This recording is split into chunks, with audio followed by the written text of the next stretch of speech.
was on my way down to Home Depot right now, and I happen to see this guy with this sign on, and he just pulled my attention, and I just happened to stop and ask him where he was heading. So we're gonna ask him actually where he started his journey, and of course where he's gonna stop. So I'm gonna ask him some questions, and you're gonna meet this really cool guy. Okay. So what's your name, man? Ryan Ray, and I started walking in Los Angeles on February 28th. This is day 176 of my journey across country, connecting LA to New York by foot.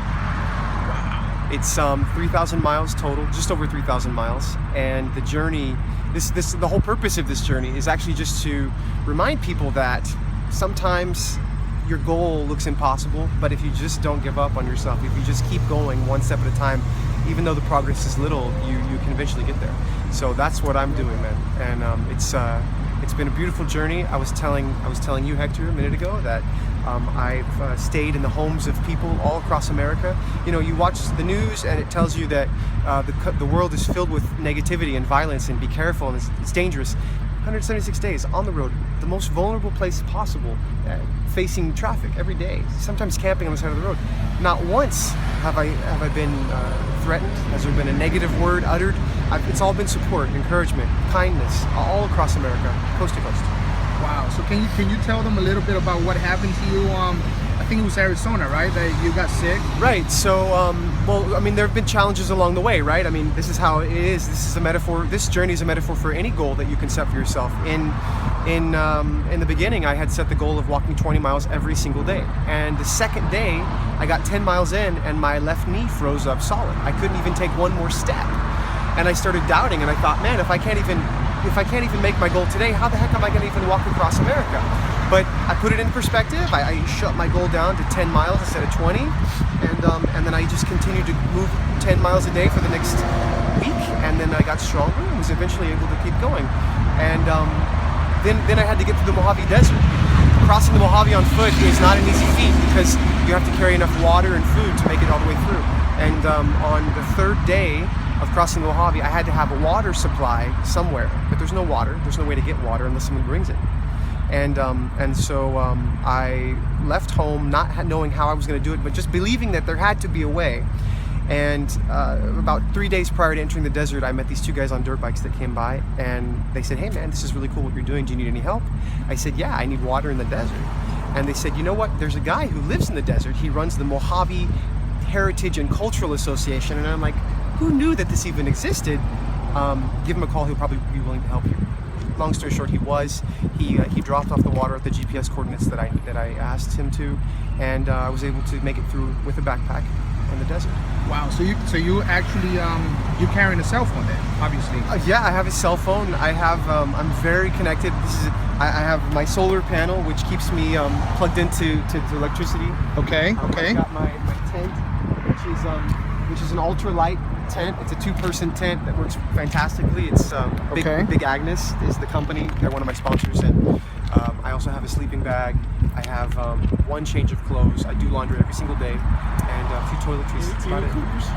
Any cougars? You see any cougars stalking you?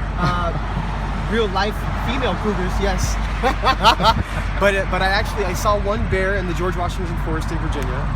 And aside from that one bear, I haven't. Black bear, brown bear? It was a big black bear. It ran right across the road. It was right in the evening hours, and I'm on foot, and this huge animal just skirts across the road, and yeah, that was an eye-opening experience.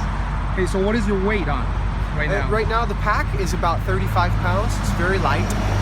In the beginning, when I was doing these desert crossings through Arizona, New Mexico, it was upwards of 70 pounds at times because I had to carry all my food and water for 3-4 days. How many pounds is that? 30, 35. It's pretty light. What are you, about 165? I'm 150, 155.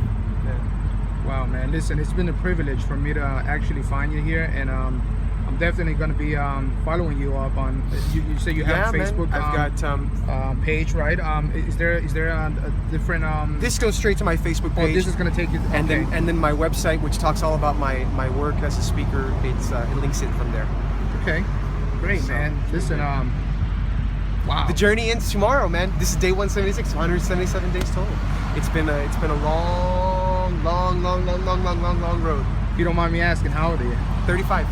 And My this is age, so 100. you're not an 80, This huh? is 176 days of beard right here. I let the facial hair grow on purpose. You shave when you left? You clean shave when you left? I always had a really small goatee, really short goatee. And what was your send-off? You had a big send-off? From LA? Yeah. Not too big. I mean, I had about 12 people who came out, friends, met me at the beach.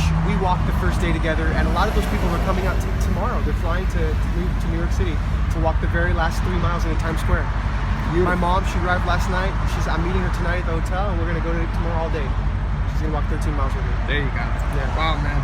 Listen, very nice Thanks, meeting man. you, man. Good meeting you too, bud. Hey, Thanks for stopping to say hi. wow. Yeah, it's been a privilege. You know, I've seen guys doing this kind of walks, man. But honestly, all the way from Los Angeles to here, that's crazy, man. That's And crazy. really, I mean, you can actually see on my website and my Facebook, you can see I've chronicled the journey step by step.